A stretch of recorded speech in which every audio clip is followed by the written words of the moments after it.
Thanks for joining us. I'm Kacey Drescher. Tonight is the night. After months, even years of campaigning, it all comes down to this. A man inside a home just behind me fired 5 to 6 shots, and one of those shots was directed at a police officer. What's on everyone's brains? The polar plunge. In about 45 minutes, hundreds of people are going to take the plunge. Onlookers in the U.S. District Court in Helena tell me Williams was taken away in handcuffs. Police have blocked off several major intersections in the downtown area. They're pointing guns, responding to nearly 10 meth lab dump sites like the one behind me every week. The one and only Eddie Money with me in Great Falls.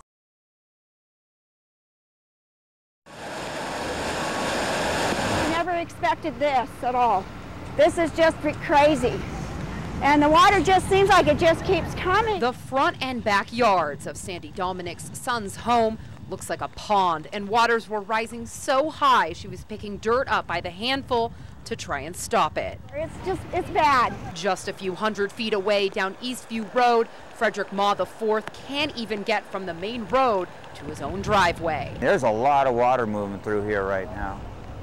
And it's washed out our road at least 2 feet deep. At least 6 residences on Eastview Road and Shar Court in East Helena are on evacuation notice. 4 of those homes have evacuated and 2 are weathering the storm. The road's gone and just neighbors trying to help neighbors. One of those neighbors is Pete Matriciano, who says watching people being forced to leave their homes behind is nerve-wracking. Have you ever seen anything like this? Never. All local response agencies are responding, pulling debris out of culverts and sandbagging, trying to minimize damage. That's a pretty freaky feeling. I mean, especially, with what's going on across the country right now. We have the flooding off the Missouri, we've seen that on the news last night. And you have it in your own backyard, and it's like, wow, how quickly it can happen. I mean, the water comes fast, and that's the scary part. Officials expected another ½ inch of rain to hit the area by 3 p.m., leaving those trying to save their homes on high alert. The rain keeps coming and the water keeps coming. I think they're going to have a basement full of water. In East Helena, Kacey Drescher, News Channel 5. Corporal Antonio C. Burnside gave the ultimate sacrifice, and now the fallen Great Falls and Blackfeet soldier has been laid to rest. As we honor a hero, a mother is grieving the loss of her son. I had the privilege of sitting down with Annie Burnside, who spoke candidly about Tony, the son that called every Mother's Day, who found his calling defending our country and touched so many lives. He said, "Mom, remember this. I love you. You will always be my mother." Annie Burnside remembers the last time she saw her son alive. I look at it this way. What I saw, what I held, I didn't think that was going to be the last time I'd ever hold him, I'd ever hug him. She spoke with her little boy, Corporal Antonio C. Burnside, just 3 weeks before he died in an insurgent attack in Afghanistan. He'd always say, "How's my crazy mom?" As Annie prepares to bury her son, she's living a mother's worst nightmare. And my son gave the ultimate sacrifice, I know that. For the United States, for the state of Montana, and for the Blackfeet Nation. And now I'm going through what one of the fears that I had is what I'm facing now. Still wearing a sweatshirt Tony gave her, Annie remembers the lessons he learned from his native elders, his boyhood fascination with bugs, his big heart, and his love of cooking. Mrs. Burnside says Antonio was always worried about providing for his children and found a new calling in his adult life.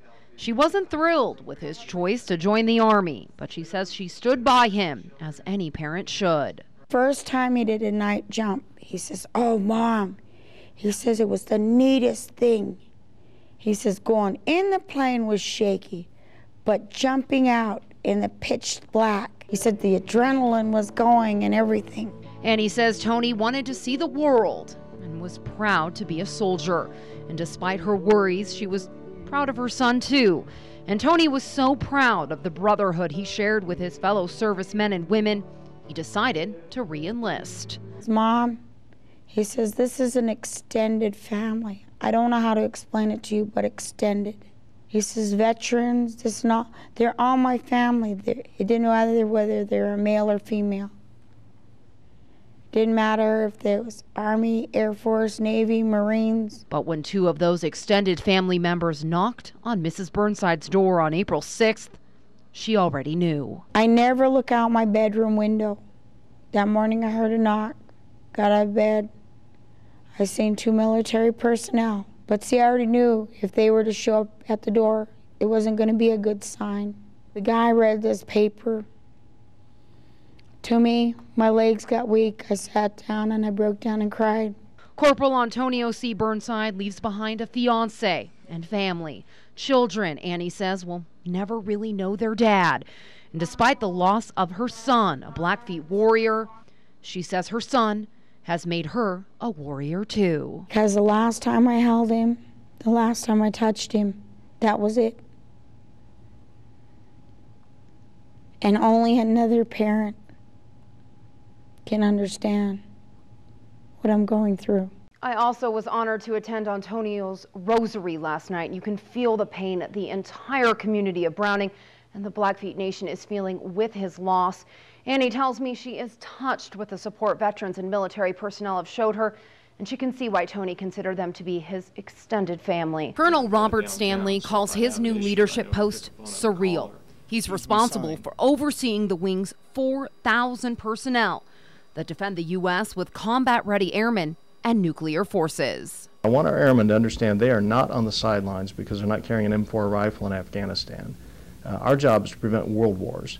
Malmstrom's newest wing commander says as a leader, one of his goals is to simply be himself and treat his airmen like adults. Ready, cut! They can tell when somebody's faking it. And so first and foremost is to, be the person my parents raised and the guy that my wife married and the dad to my girls. With talks of sequestration, furloughs, backgrounds, and budget cuts on his plate, Stanley, who just took command of the 341st Missile Wing 3 weeks ago, must maintain that level of honesty now more than ever. I don't like screening information. This affects their livelihood. They're vital members of our team. Colonel Stanley faces a major obstacle. How do we keep our deterrence strong in the wake of all these challenges?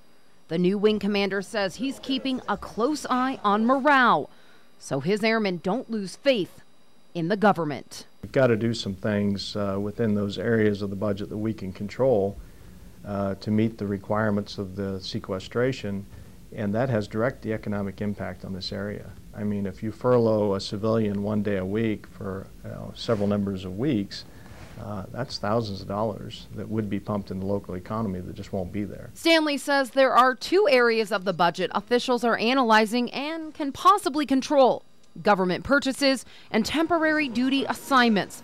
But all resources will first and foremost go toward flawlessly maintaining the safety, security, and operations of our nuclear arsenal. We literally prioritize them from top to bottom. And then as money becomes available or is taken away, we work our way down that prioritized list. Thanks for joining us. I'm Kacey Drescher. First tonight, a Great Falls couple is accused of dropping their infant son, causing him to be hospitalized and driving drunk with him unrestrained in the vehicle. 21-year-old Desiree American Horse faces 2 felonies and 7 misdemeanor charges, including 2 counts of felony criminal endangerment and misdemeanor aggravated DUI, open container, and failure to properly restrain an infant. American Horse's boyfriend, Tanner Kakalesic, also faces a felony charge for the incident. A Texas television personality is dead after a Flathead Valley man allegedly shot him and then turned the gun on himself. The incident happened around 10:30 last night in Whitefish. ABC Fox Montana's Jamie Daniel reveals the details surrounding this apparent murder-suicide. Thank you, Adam. A legislative subcommittee has approved a $28 million budget increase for the Montana university system over the next 2 years in order to freeze tuition for in-state students. The Commissioner of Higher Education says that they are overall satisfied with how higher education funds are being managed. He stressed the importance of freezing tuition for in-state students in order for Montana to keep a high volume of new enrollment and current students returning. Wool is a major industry in Montana, and sheep shearing season, say that 3 times fast, is in full swing Our very own Micah Rumsey went to a ranch today to see the origins of Montana's great wool and even shear a sheep himself. Never heard a reporter thank a sheep. Great job, Micah. Great Falls Fire Department is heading out, but not on a fire call. They're headed to Seattle to run upstairs for a good cause. Local firefighters are on their way to the Columbia Center for a one-of-a-kind race.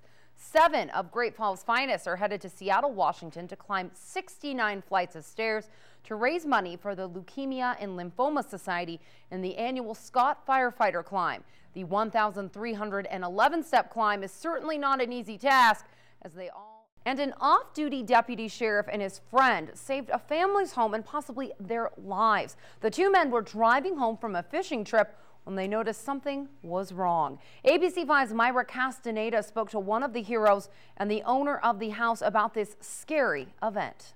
I was just going to say that, in the right place at the right time. Definitely a hero there. Nice to see something like that happening in our community.